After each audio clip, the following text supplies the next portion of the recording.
Başladı mı?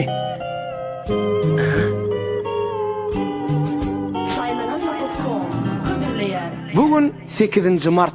Bugün şeýle bir üýtgeşik gün. Sebebi gülçülere artýar hormat. Buruşdyk gül menden ymmat.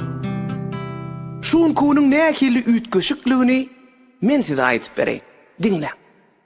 Şatlyk ülki desen elýär 8. Mart gelene, erleň demip etsen gelýär 8. Mart gelene. Ýazym bolsa kışa dönýär, dolu kelleň boşa dönýär, Venan uçup kuşa dönýär 8. Mart gelene. Revolüsiýa döner öýüň, yeňişde bor ähli köýüň, sowada göre awraýyň 8. Mart gelene. Yaş parky ýok niçedesin, enekede ecedesin, sowat gözläp köçedesin 8. Mart gelene. Gelene 8. Mart gelene. Gelene 8. Mart gelene. Romantika döredersin, yüzük berip eredirsin, son boşçu ve seredersin 8. Mart gelene.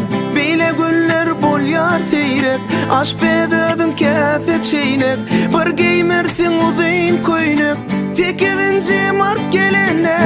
Kalpawlamak bolar serde, Venan göwüni galmaz ýerde, dönersin bir beýik merde 8. Mart gelene. Biz aglaly olar gülsün, sinamagam baktyr ünsün, olar dünýä dünýä dursun 8. Mart gelene. Gelene 8. Mart gelene. Gelene 8. Mart gelene.